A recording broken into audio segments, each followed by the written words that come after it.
Yo, what's good YouTube? Today I just wanted to go over the new Relic sets and how broken they really are and how they just changed the game when it comes to building certain characters, especially break characters and follow-up attack characters. Like this new set is really making people gonna have to test new teams with like certain characters that you already thought you had your finished team, like a character like Boot Hill or Bronya. Because the first one I'm gonna go over is the Iron Chivalry set, which basically you get the 2-piece break effect, which is obviously really good because for most part we don't have a full 4-piece break effect in the game yet, so most people are running 2-piece break for their break characters. So obviously the 2-piece is good, but the 4-piece is obviously where it becomes crazy. If the wearer's break effect is 150% or higher, the break damage dealt to the enemy target ignores 10% defense, which is obviously really good. 10% ignore is pretty good, and 150 is a pretty easy threshold for break effect to hit. But obviously the second part of this relic is where it becomes insane. If the wearer's break effect is 250% or higher, the super break damage dealt to the enemy target additionally ignores 50% of the defense, which that's where it becomes broken. And as you can see, it says super break damage dealt, which is really why you have to run this set with Harmony MC and why she makes this set so broken, because trying to hit 250 break effect without Harmony MC is really hard. Like if I put into perspective, you have to run like a light cone that gives you like 40 to 60% break effect. You have to have your traces that give you break effect, and then you also have to hit like 20+% break effect on each relic. And even then, you're still gonna struggle and probably not even hit 250 by then. So unless you're like a whale, it's not realistic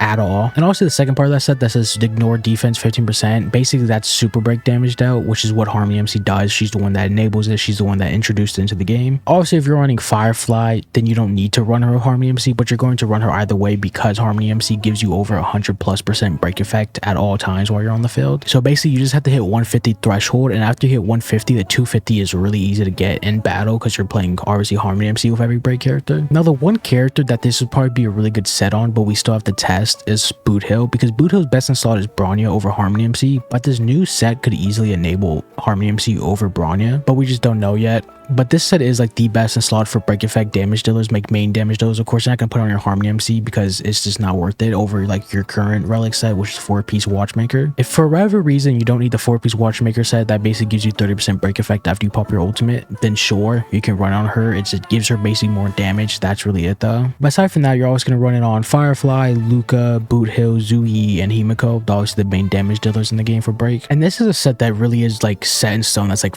perfect for like the rest of time because it's a break set, and any character that comes out in the future that needs it, like this set is just so good that I just don't see it being power crept anytime soon, which makes it so much worth the farm. And then before I get into the follow-up attack sets, I want to get into the 2-piece planar ornament set for obviously best in slot for someone like Firefly. The 2-piece increase the wearer speed by 6%, basically just a 6% speed increase, which is really good. When the wearer hits an enemy target that has fire weakness, the wearer's break effect increased by 40%, lasting for 1 turn. So basically this set could be really good. Like obviously on Firefly is best in slot because Firefly, she can input fire weakness onto the enemy, which is obviously broken, and for her this set is insane. But aside from that, the only time this set is like really insane is whenever you're going against a fire weakness enemy, like let's say is weak to physical, then you can run Boot Hill and you get 40% break effect. That's basically really good. Like in my opinion, this is a set that's like if you're like sweating and you're like getting like 412 MOC and you're struggling, you can throw this piece onto one of your break characters if the boss is weak to that element and fire obviously. Like someone like Himiko, if you're running break Himiko, this is a really good set, right? Just basically speed and break effect because obviously she's also fire just like Firefly. But aside from that, there's not really many other teams you can run this with because you're not going to run Silver Wolf with a break team. It's just not worth it, and this 2-piece is just not good enough for you to do something like that. Now if a break support in the future comes out that's kind of like Silver Wolf that can just put a fire weakness on anything, which I just don't think is going to happen, especially since Firefly does that with her own kit. But once again, you're not going to run Firefly with any more break characters because she's a main damage dealer and you can't really do anything else. The only time this set can be like insane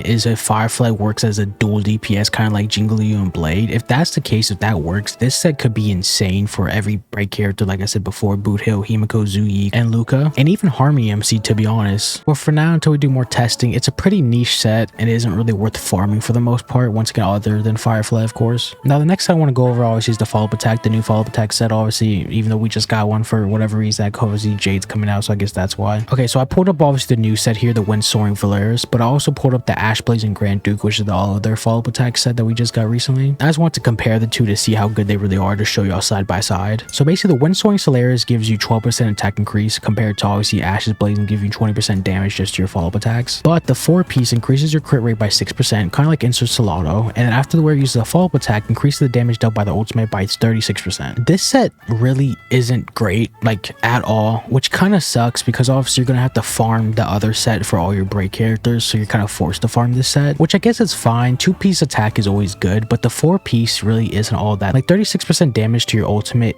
it's whatever. There's not really any character currently that's like insane that does follow-up attacks that their ultimate's like, yeah, we need that, especially when you have a relic set like Ash Blazing and Grand Duke. The 4-piece for Ash Blazing basically gives you 6% attack, but stacks up to 8 times for every follow-up attack. So basically 6 times 8, obviously 52.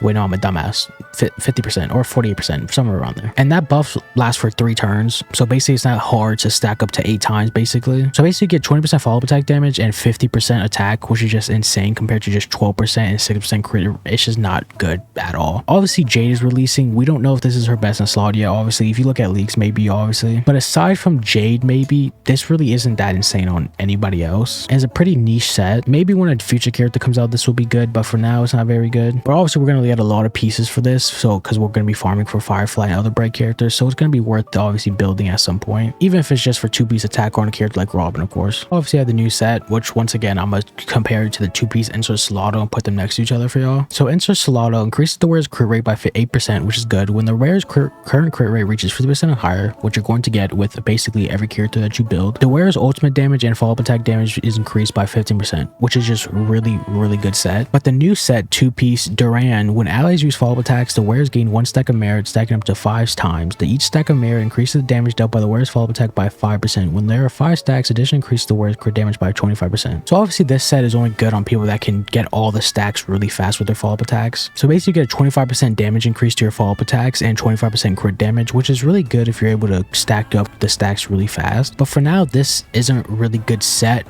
but in the future, it will be for future characters. Yeah, very soon, maybe, you know? And it's gonna be worth farming anyways if you're gonna pull for those future characters, obviously. Basically, just look out for future follow-up attack characters, but for right now, it really isn't that good, and it just doesn't beat out Insert Slaughter for follow-up attack characters. The one thing I will say about this set right now that it makes it really good is Pure Fiction. In Pure Fiction, obviously, a character like Herta and Himiko are gonna be triggering their follow-up attacks like every 2 seconds, which makes this set really good on them. Which for me, I'm gonna put this set on them for Pure Fiction because that's the only place that I run those 2 in, and it makes it perfect. But aside from that, if you're just trying to put on a follow-up attack character that you use very often, it's just not worth it at all. But like I said, future follow-up attack characters very soon, you never know. Wink wink. So yeah, that's the video, and obviously like update comes out in a few hours and people are wondering what relics to get, and like for me, obviously I'm just building on my stamina because I'm obviously gonna farm them right away. For the most part, they're pretty good. Like I said, the follow-up attack one, if you're pulling for future follow-up attack characters, it's really good. For Pure Fiction, it's really good. The 4-piece follow-up attack that's coming out isn't very good except for maybe Jade, and that's really it. Break effect ones are really good, and then the break effect 2-piece planner set is only really good on Himiko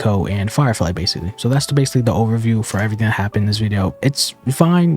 They're pretty good planar sets. Do I think they're on the same tier as these 4? No. Like, these 4 corrosions are insane, but at the same time, when this cavern corrosion came out, we all thought these were garbage, right? We're like, who the fuck are we gonna use these on? There was like 1, maybe 2 characters that were like, okay, this is best in slot, and that's really it. Now this is best in slot for like 6 different characters. Same thing with this one. When this came out, we're like, okay, there's like 1 character, maybe 2 we can put this on, like Dr. Ratio and stuff, and that's really it. Now this is best in slot for, once again, like 5 or 6 different characters. It's insane. So what I'm saying is, with these new sets, you're going to farm them, and in my opinion, you should continue farming them because they're just going to be worth to get, because with these games, obviously we learn, same thing with these sets, whatever these sets come out, there's always going to be characters in the future that work really well with them, which makes it pay off in the end to farm them, which is really good. So yeah, that's the video. Let me know if you're going to farm the new relic sets, and yeah, thank you for watching. Don't forget to like and subscribe.